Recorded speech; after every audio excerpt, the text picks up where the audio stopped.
What are the three key fantasy football questions facing the 2023 Indianapolis Colts? We break it all down, including Anthony Richardson, as we begin another edition of Locked On Fantasy Football. You are Locked On Fantasy, your daily NFL fantasy podcast. Part of the Locked On Podcast Network, your team every day.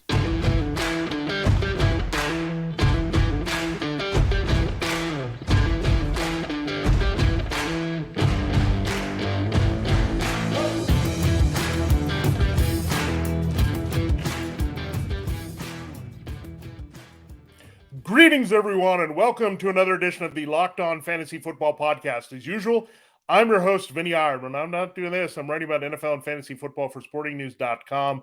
Almost time here to rev things up. The rankings ahead of training camp and all that good stuff will be up there soon. We'll have Fantasy Football Insight you can check out there as well, just around the corner with our great team there. So good stuff coming on the site here. We continue going through all 32 teams. We're asking the three key questions ahead of training camp that we want to get answers for in fantasy football. We're up to the second team in the AFC South. Yeah, getting close to getting to all 32 teams.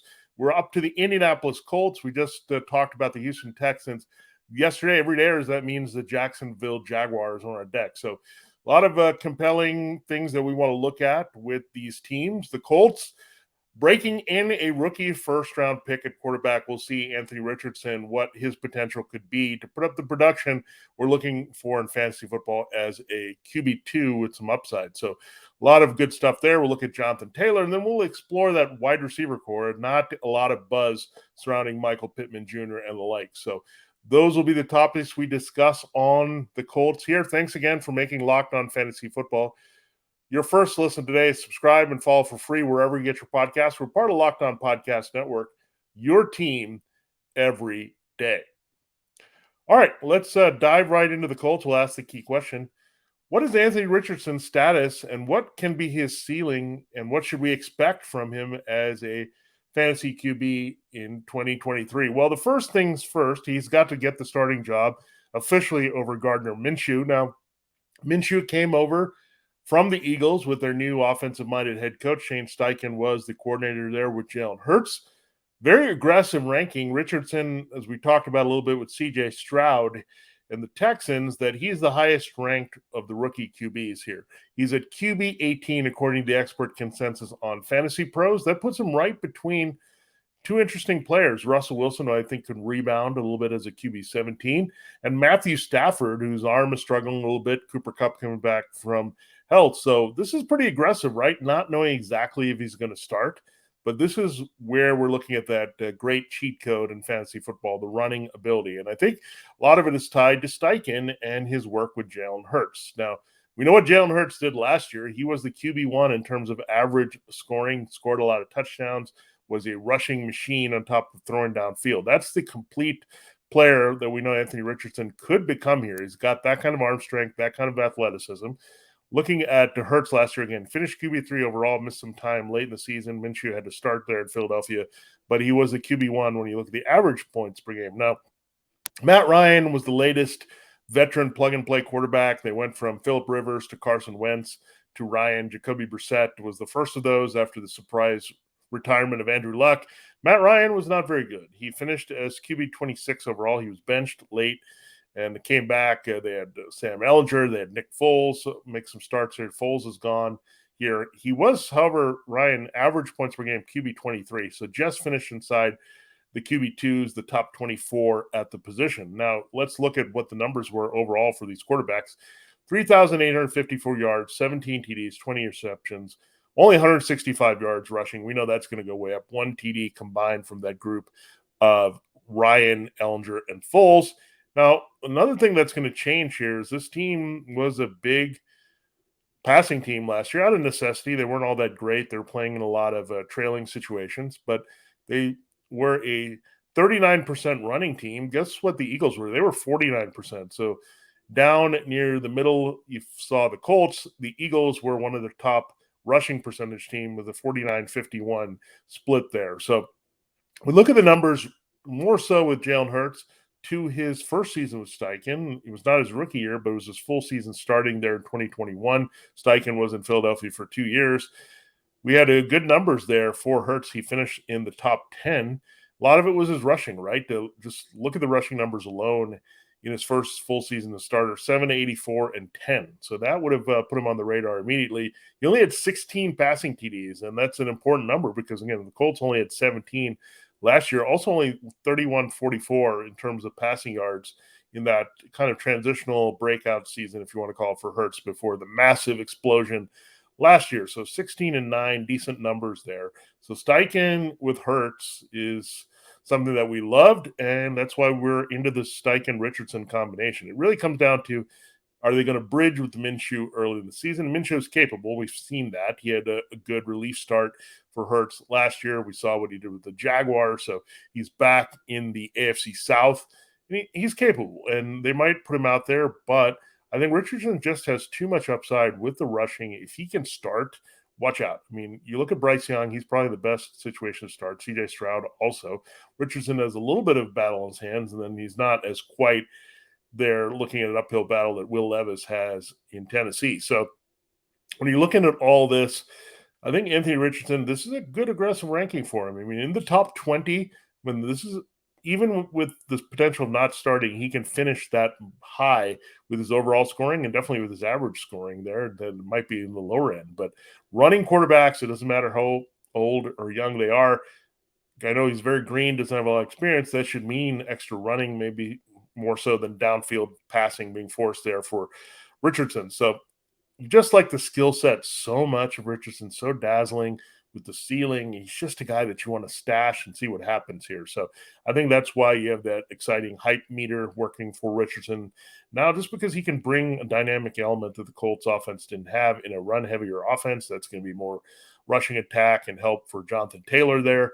And these receivers, those might be the guys that are more by committee in terms of making the big plays, but Richardson with the running, again, you have to look at that. That 784 and 10 really stands out from Hurts in his sophomore starting campaign there with the Eagles. So a lot of things to look at. But again, Richardson, I would go much higher than that. If we get some clarity that he's winning the starting job, I think you'll look at him bump up a few notches. Again, the running ability, we see it a lot of places, and that's why, look, if you look at the top of rankings, you look at Jalen Hurts, you got Josh Allen, not far behind them, you have Lamar Jackson and Justin Fields. The running, it just adds so much.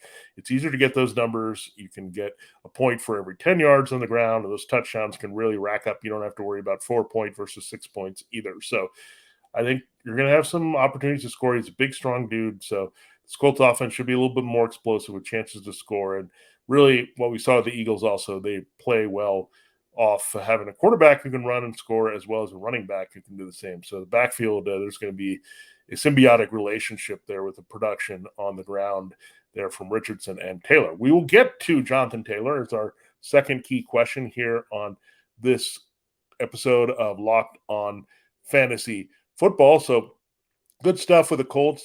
Can't wait to talk about what Jonathan Taylor can do and get back to being a reliable fantasy RB1. So we will explore his possibilities as well as look at the downside of Michael Pittman here. So some things yet to come here on Locked On Fantasy Football. This episode of Locked On Fantasy Football is brought to you by eBay Motors. We've teamed up with our partners at eBay Motors to hone on some of the best fantasy picks each week, all season long. Whether you're prepping for a draft or scouting the waiver wire, every week eBay and myself are going to provide you with players that are guaranteed to fit on your roster. So with draft prep underway for the upcoming season, let's jump on this week's eBay's Guaranteed Fit Fantasy Picks of the Week. Today's spotlight player is Justin Jefferson. When on the clock for the first overall pick in 2023 fantasy drafts, it's okay to get downright giddy about doing the gritty. That means picking Vikings wide receiver Justin Jefferson and realizing he's a guaranteed fit for your roster. Over the past 2 seasons, Jefferson led the league in both receptions and receiving yards. That is exciting. He will remain a dominant number 1 and a target monster in Minnesota. Jefferson is a guaranteed fit to ignite your fantasy football roster as the first pick and take your lineup toward winning success.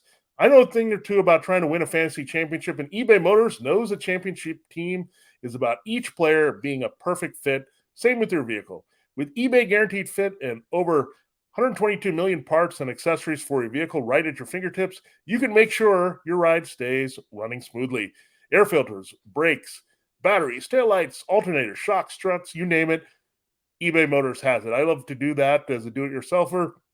Find the best parts there and make those fixes. And they'll make sure it's the right fit for your car as well, because eBay Guaranteed Fit helps you understand exactly what part you need for your vehicle the first time. So go forth, switch gears, crank that AC, and say goodbye to sweating if your ride needs a little fixing up, because now you know you'll always be set up for success from the get-go. With eBay Guaranteed Fit, everything your vehicle is calling for is just a click away. For the parts and accessories that fit your vehicle, just look for the green check. That's right. Look for the green check for eBay Motors. Get the right parts, the right fit, and the right prices at ebaymotors.com. That's ebaymotors.com. Let's ride. eBay Guaranteed Fit, only available to U.S. customers. Eligible items only. Exclusions do apply. All right, it is time to continue the show here on Locked On Fantasy Football. Ask the second key question for the Colts and fantasy football. Is Jonathan Taylor set up for a big rebound in the new offense playing off Richardson? Well, it doesn't really matter if it's Richardson or Minshew. He's going to be a focal point of what the Eagles' style offense is going to do here with Shane Steichen. So when you look at that, big year for Miles Sanders. We know he had 13 touchdowns last year. Not so big of a year for Jonathan Taylor. He only was able to be durable for 11 games. A lot of us took him as the RB1. And again, he was slowed down a little bit, didn't get right on track. He was hurt by Matt Ryan and the passing game being inconsistent, a lot of offensive opportunities, at least with the Carson Wentz. He had a bit of a facilitator there to help with that. And the offensive line didn't play as well. I think you could rebound there in that capacity. He didn't score at the same rate either. So he finished actually RB34 overall, which is pretty good feat given that he missed 6 games. In terms of average scoring, he just snuck into the RB2s at 23rd in scoring.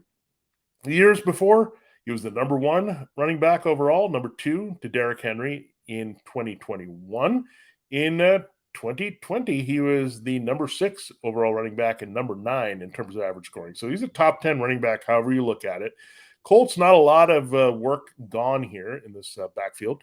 You have overall 46 touches and 83 overall receptions here. So when you look at it, it's interesting. You lose Nyheim Hines. He was, of course, traded midseason. They brought in Zach Moss. So Zach Moss is now serving as the top backup. Phillip Lindsay and Jordan Wilkins are in the mix. Now you have Deion Jackson as your number 3. He returns here. He had some nice time filling in for Taylor, and it was valuable for a few games there. And Evan Hull, their draft pick out of Northwestern, is their 4th-string running back. So get those vacated targets. You figure you'll get more of Taylor in the passing game, and with the touches, there's not a lot of competition, right? I mean, Zach Moss is a power back. Jackson is kind of slight.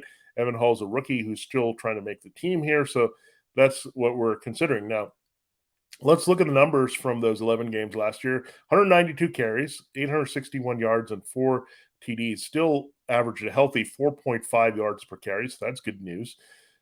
Receptions-wise, a little disappointing. He had 40 targets, caught 28 for 143, didn't score. So those 4 TDs really was the big difference. He was a 20 TD machine before here, so I think he can get back to that level. Again, Miles Sanders, a lesser back overall, had 13. You figure Taylor will have a bigger role in the passing game, but no Nyheim Hines. It's not like it's a strength of either Moss or Jackson here.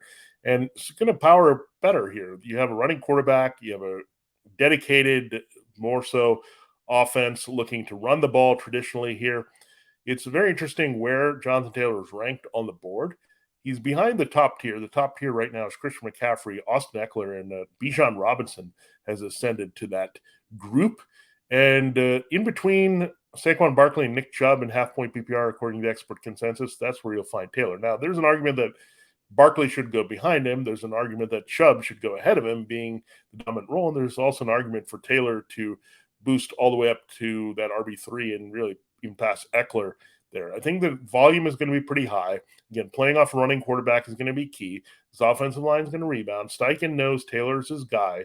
He's going to feed him quite often. It was just difficult, right? With the Eagles, they had a bit of a committee approach, but still Sanders stood out in that mix and was very effective. So we like the potential with no Hines, because that was a bugaboo for Taylor and being involved as we wanted in the passing game. The touchdown should regress back to normal here. The positive regression, only 4 TDs, it's going to go up here. 11 games, 4 TDs. That's not a number that's going to hold up for Taylor. He's going to be more involved in the red zone. The Colts offense should have more opportunities in general to score. So more explosive offense, making some big plays. They need guys to finish. They got a running quarterback here. Running quarterback goes hand in hand as a complement to the elite rusher in the backfield, and that's what you're going to see with Jonathan Taylor. So excited. I think he has a big rebound again. I'd say anywhere between RB3 and RB5 is where you're looking at. So that's about where you're looking at Jonathan Taylor. Any lower than that is a little ridiculous and too much of a fade here. So he's just too good. And again, the scoring is a big factor. I know you can't predict touchdowns, but Taylor's just too good of a finisher. And the numbers say it's going to go the other way after his 2022 scoring. He'll go back to the 2021 numbers with the opportunities inside the 5-yard line. All right, there you have a look at Jonathan Taylor and the key question there, and Anthony Richardson. That leaves just the wide receiver core. We'll ask a question about Michael Pittman Jr. in our final segment, looking at the Colts here. Thanks again for making Locked On Fantasy Football your first listen every day. Every day, there's tomorrow, next show, we will focus on the Jaguars. A good way to finish the week. An explosive offense from last year on the uptick here with Calvin Ridley joining Trevor Lawrence, Travis Etienne, and the rest. So it's a team that will be in the spotlight. If you missed any of the teams we've covered before, can't believe it. We're almost here to the end. We got through a conference and a half. All the NFC teams, half the AFC teams. We're in half of another division here with the AFC South. So we'll get to all of them. We still have 6 more teams to talk about. So Jaguars on deck, Titans, and then we'll go through the entire AFC West as well, including Patrick Mahomes and your Super Bowl champion Chiefs. All right, it is time to close the show here, Locked On Fantasy Football. And the question is, should we fade all these wide receivers for the Colts, including Michael Pittman Jr.? Now, this is hard to do. Let's look at the numbers for Pittman last year. He finished as wide receiver 23 overall. I don't know how. I think I know how, but it wasn't very impressive. Let's just say that. You were just mostly disappointed by him all season. He averaged, however, wide receiver 29. So buried well into the wide receiver 3s. And remember, he was drafted based on the previous year with the Wentz and all that as a wide receiver 1 borderline, as a top 12 pick. He just did not live with those expectations. We had all that buzz that Calvin Ridley, kind of foreshadowing to what we'll talk about with the Jaguars, that he was going to be the next Calvin Ridley for Matt Ryan. That was absolute hype, but the bottom line is Matt Ryan didn't have it, so he couldn't deliver the ball like he did to Ridley when he was playing better for the Falcons. So that was part of it as well, but Pittman just wasn't all that impressive. I mean, he had 99 catches, believe it or not, last year. I don't think I could even remember that impact that he had for the Colts, but 99 catches, that might tell you something. 141 targets, 925 yards. So that's a really low total. He's pretty much getting extended handoffs here under 10 yards of reception. That's not good at all. So downfield, air yards, all that stuff wasn't happening. And this was just a short arm passing game. Matt Ryan, mobility wasn't there to extend plays. He was getting sacked. He was trying to get rid of the ball quickly. So ugly. Now, there could be some better things that happen with Minshew, but you might take some lumps as well with Anthony Richardson. So I'm not crazy about Pittman, and there's a lot of reasons for it. You look at Alec Pierce. I think he can be a special talent as well. He actually finishes wide receiver 60 overall, so way down there, not even worth looking at as the average. Here, Pittman is all the way down at wide receiver 30, so more in line with his average half-point PPR scoring is the consensus expert feeling on him. And you have 67 for Pierce. I think that's a little bit low for Pierce, and it might be a little actually aggressive for Pittman. I just don't trust him more than wide receiver 3. They also have the presence of Josh Downs. I think he's a special player. He was wide receiver 87 right now in the rankings. You have quite a few vacated targets. 91 come from Paris Campbell. Downs was drafted kind of to replace Paris Campbell, moved on to the Giants. You have Naheem Hines out of the backfield, so we know Taylor is going to eat up a lot of that. So you look at what Campbell did last year. It wasn't significant, 63 catches, 623 yards, and 3 TDs. So that's kind of what's available for Downs.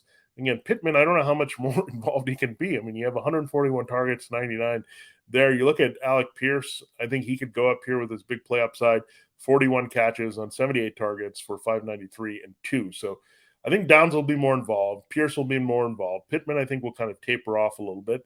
Maybe the catches will go down and the targets will go down, but maybe the touchdowns and yards will go up. And that's what we would look for Pittman. But I'm just going to fade this receiving core. It's not like I want to bang the table and go after it. I think the quarterback uncertainty whether it's Minshew starting and trying to get chemistry with these guys, or a transition to Richardson and a more run-heavy offense there with lesser opportunities for targets for all these guys. I think that's what worries me. So I'm going to really fade hard the Colts. I really like Josh Downs, but I can't invest him as the third target. You also have to worry about the tight ends in this mix, right?